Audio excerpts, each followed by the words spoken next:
Now that we're done with the mixing phase, we can move on to the mastering phase.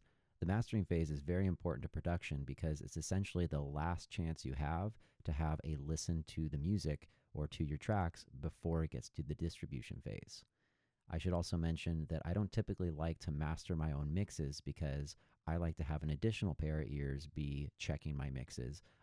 And I typically like to hire out for that so that I can expand the amount of people involved in the project, have an additional pair of ears to check my mixes and give me notes. And it also helps me grow as a mixer. So for this project, I am going to be mastering it myself. One of the other things we're doing is we're just trying to make sure that the entire EP is cohesive. I don't want any listeners to have to adjust their volume or their stereo settings as they listen to the EP. I'd really like for them just to listen in one cohesive way where they don't have to make any adjustments when they're running or driving or anything like that.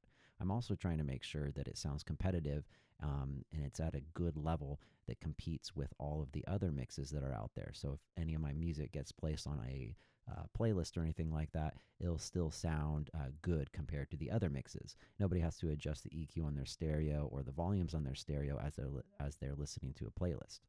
Let's go ahead and get started by importing those mixes. Command Shift I brings up the import audio window. And so here's my folder with all my mixes. I have them in one place.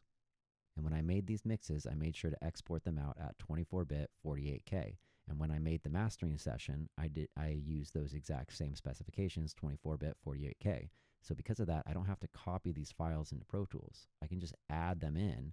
And by adding them in, Pro Tools will reference the original audio files for these mixes instead of making copies. And that way I can just save on a little bit of hard drive space. Now we have all the tracks in Pro Tools. I'll keep them on their own individual tracks for the mastering process, but I do want to order them correctly. So I'm going to start with Slow. That's going to be the very first song of the EP. And then we'll have Berry Lady, and then we'll have Summer Rose to end it all. Here's a little trick I like to do. I like to get into shuffle mode, and if I grab these files, I can put them all on the same track. Notice how it automatically butts them up against each other. Like if I were to drag that one down, it automatically goes to the very beginning. Now that they're all laid out back to back, if I select this clip and then hold Control and then drag it down, it doesn't let me drag left and right. I can drag all these back down to their own tracks. But notice how my playhead is right here. If I hold Control and click Summer Rose right here, it automatically snaps it to that location. So first I have to select it, then hold Control, then I can move down. After I do that, let's go ahead and start routing some of our tracks to the appropriate locations. I'll switch to the mix window, highlight all three of the tracks, hold Option for all, Shift for that are selected, and we'll go out to a new track. We'll call this one Master because we're in the mastering process, and let's make that an aux input. And then let's take the output of the master and we'll put all that into a stereo audio track, call it print. And I'm going to go ahead and solo safe that and put it in input so that anytime I hit play, it's going to come out the print track. We can hear it. And when I use any plugins on this master track, it routes all three of these songs through that, and then we'll print that audio onto the print track.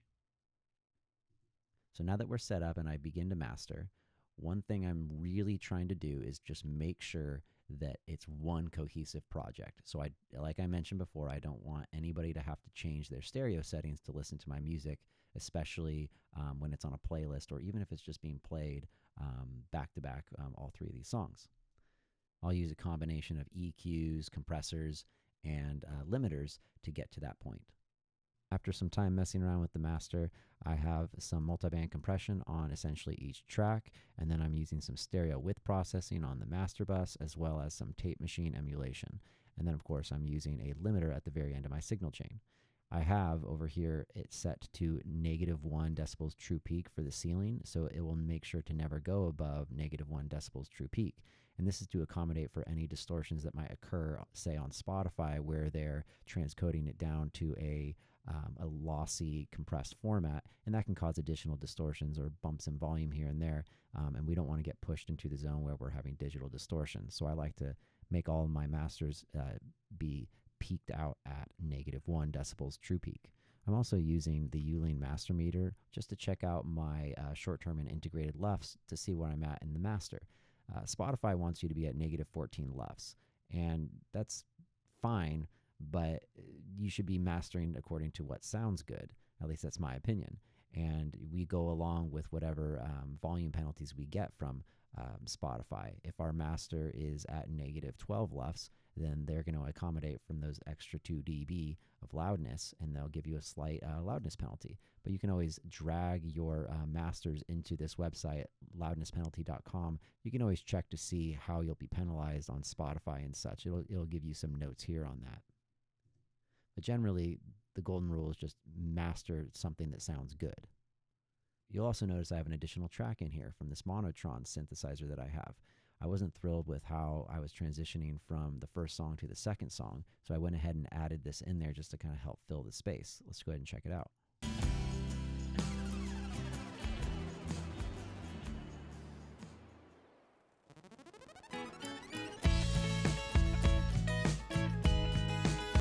I'm still messing around with it, but it's a fun idea for now.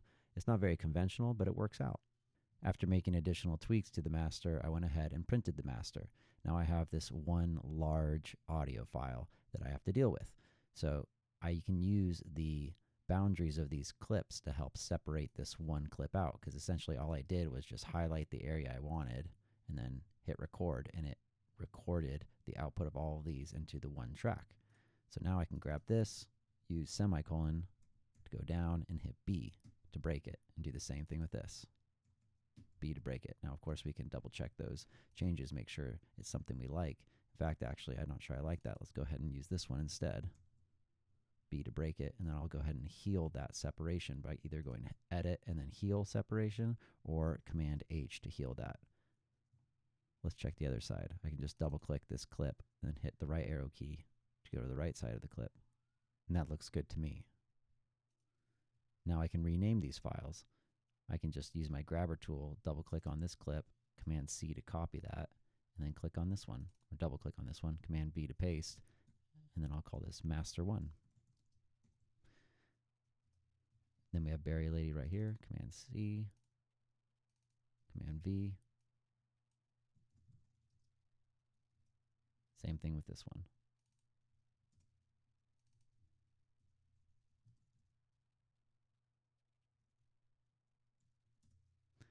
Another thing I probably should do is number these at the beginning of their names. Should have done that at the beginning, but I'll call this one 01 underscore. Same with this one, but we'll do 02.